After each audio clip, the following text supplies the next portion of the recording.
तो राज्यसभा और लोकसभा की कार्रवाई शुरू हो चुकी है। जैसा आपको बताया मैंने कि आज गृह मंत्री अमित शाह बोलेंगे तकरीबन 12:40 पर लोकसभा में, और राज्यसभा में राजनाथ सिंह बोलेंगे दोपहर 2 बजे। इस बीच ऑपरेशन सिंदूर पर कांग्रेस ने मनीष तिवारी और शशि थरूर का नाम वक्ताओं की लिस्ट में नहीं रखा है। दोनों कांग्रेस के सीनियर नेता हैं, यूपीए सरकार के दौरान अहम मंत्रालयों में रहे हैं। अब इन दोनों का नाम लिस्ट में नहीं होने से सियासी बयानबाजी तेज हो गई है। कांग्रेस में मतभेद की खबरें भी सामने आ रही हैं। कांग्रेस सांसद मनीष तिवारी ने तो सोशल मीडिया पर जो गीत लिखा उसकी चर्चा हम सुबह से कर रहे हैं। भारत की का रहने वाला हूं, भारत की बात सुनाता हूं। इस पर कांग्रेस के वरिष्ठ सांसद प्रमोद तिवारी क्या कह रहे हैं, ये भी सुनिए। मैं किसी का नाम नहीं ले रहा हूं, मैं तो सीधे एक बात कह रहा हूं, कांग्रेस में ऑपरेशन सिंदूर या किसी मुद्दे पर कोई मतभेद संसद में नहीं है। हमारी लाइन बहुत स्पष्ट है कि प्रधानमंत्री नैतिक जिम्मेदारी लें, जवाब दें, सीज फायर किसने कराया। 28 बार ट्रंप कह चुके हैं, उसका जवाब दें।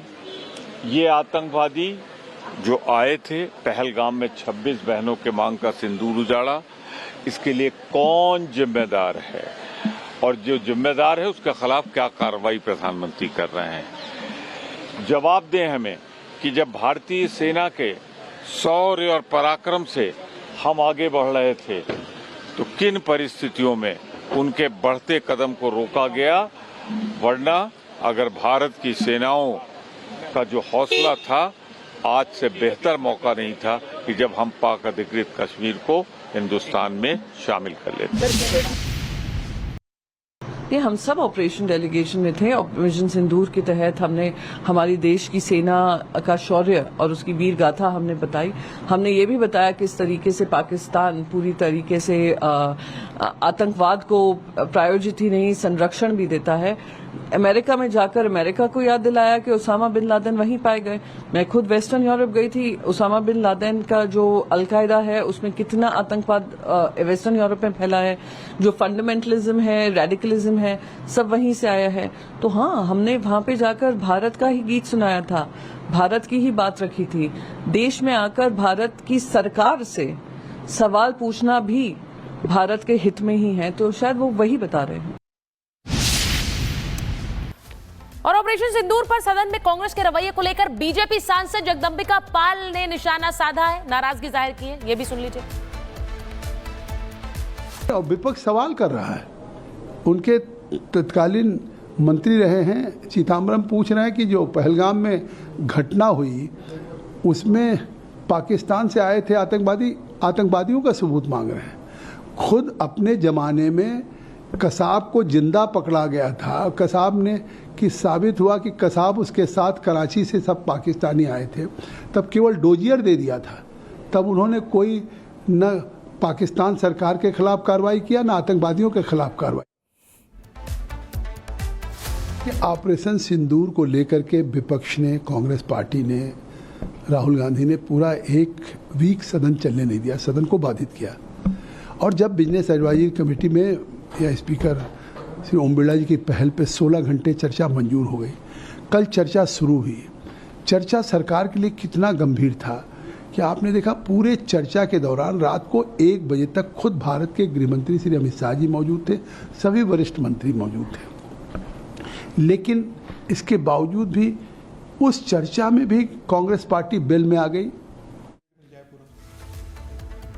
तो आपने सुना, सदन में चर्चा को लेकर जगदंबिका पाल नाराजगी जाहिर कर रहे थे कि किस तरह से हंगामा करना, नारेबाजी करना, खासकर विदेश मंत्री एस जयशंकर के भाषण के दौरान जिस तरह के इंटरप्शंस हुए उस पर आपने गृह मंत्री की भी नाराजगी देखी। लेकिन आज सदन में तस्वीर क्या रहने वाली है उस पर जरा जल्दी से चर्चा कर लेते हैं। आज सदन में गृह मंत्री बोलेंगे। मुझे लगता है जो ऑपरेशन की डिटेल्स थी उनको लेकर रक्षा मंत्री ने बहुत डिटेल में जानकारी रखी है। आज मुझे लगता है गृह मंत्री जो है वो उन सवालों पर फोकस करेंगे जो सवाल विपक्ष उठाता रहा है। शायद वो एक सटीक जवाब देंगे। ये भी बता दें, राज्यसभा 2 बजे तक के लिए स्थगित हो गई है, यानी कि अब राज्यसभा की शुरुआत संभवतः रक्षा मंत्री ही करेंगे अपने बयान के साथ, क्योंकि प्रश्नकाल नहीं होने दिया। विपक्ष ने कल लोकसभा में प्रश्नकाल, राज्यसभा दोनों में नहीं होने दिया था, तो वो विपक्ष अपने ही तरीके से कर रहा है। बाहर तख्ती लेके नारा लगाओ, अंदर सदन नहीं चलने दो।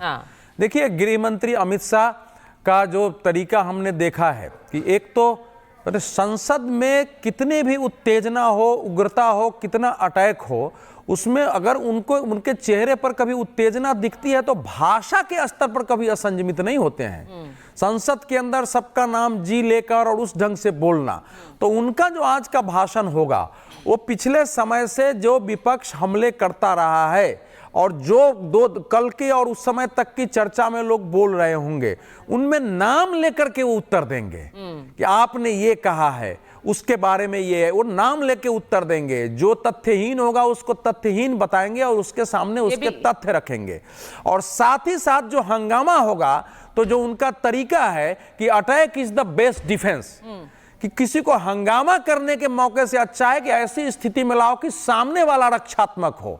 यह रणनीति पर वो काम करते हैं और करेंगे। तो आज का जो गृह मंत्री जी का भाषण होगा, असल में ऑपरेशन सिंदूर के बाद प्रधानमंत्री ने तो जनता के सामने भी संबोधन किया है, गृह मंत्री का अभी तक संबोधन नहीं हुआ है उस रूप में। राजनीतिक भाषण और ऐसे हुए हैं, तो आज का जो उनका भाषण होगा उसमें देश को आंतरिक सुरक्षा से लेकर विपक्ष के लेकर के अटैक पर गृह मंत्री ज्यादा रहते हैं बनिस्पत रक्षा मंत्री। ये भी हम रक्षा मंत्री का जो भाषण था, रक्षा मंत्री का जो भाषण था, उसमें यह था कि रक्षा को राजनीति से मुक्त रखते हुए हमको बात करना और बिना नाम लिए हुए कुछ जो उनके प्रश्न गलत हैं उनका उत्तर देना। उन्होंने इसीलिए बहुत किसी का नाम नहीं लिया, केवल ये कहा कि आप हमारे से पूछते हो कि हमारे जहाज कितने गए, कभी ये नहीं आज देखिए कल जो सुप्रिया सुले का भाषण था, प्रेम जी, सुप्रिया सुले ने जो भाषण दिया उसमें उन्होंने ये नहीं है कि सरकार से सवाल नहीं है, लेकिन उन्होंने कहा कि हमारे प्रधानमंत्री ने हमें एक टास्क सौंपा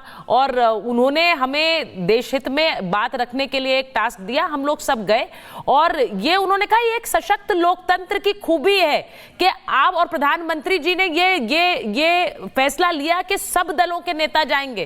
तो जब वो ये बात रख रही हैं, वो सवाल पूछती हैं, लेकिन उसके साथ साथ वो अपनी लोकतंत्र की खूबी को सामने रखते हुए सवाल पूछती है। सवाल पूछने की बात में सिर्फ यही बात कही जा रही है बार बार। प्रेम जी, देखिए सुप्रिया सुले जो बोल रही हैं अपने अनुभव के हिसाब से, और जो अपोजिशन को डेलीगेट के तौर पर भेजा गया उसका जो पॉजिटिव बात है उसको बस बहुत खूबसूरती से उन्होंने रखा है और सब लोग उसके साथ भी हैं। पर सुप्रिया सुले को वो चीज़ अनुभव नहीं करना पड़ा है कि उनकी पार्टी ने कोई दो नाम दिया कि इसको डेलीगेशन में दिया जाए और उसके बजाय बीजेपी ने किसी और का नाम रख दिया हो। ये चीज उनको फेस नहीं करना। लेकिन जिन दो नामों को रखा उन्होंने काम खराब किया क्या? जिन दो लोगों ने नाम रखा, काम की कोई आलोचना प्रशंसा की बात नहीं। वो तो लग रहा है आलोचना है। अब जिस तरह से उनको दरकिनार किया जा रहा है, पूरी पार्टी से नाम मांगते हैं और उनकी पार्टी की मांग को दरकिनार करके अपना नाम थोपते हैं, तो आप देश के नाम पर राजनीति कर रहे होते हैं। ठीक है।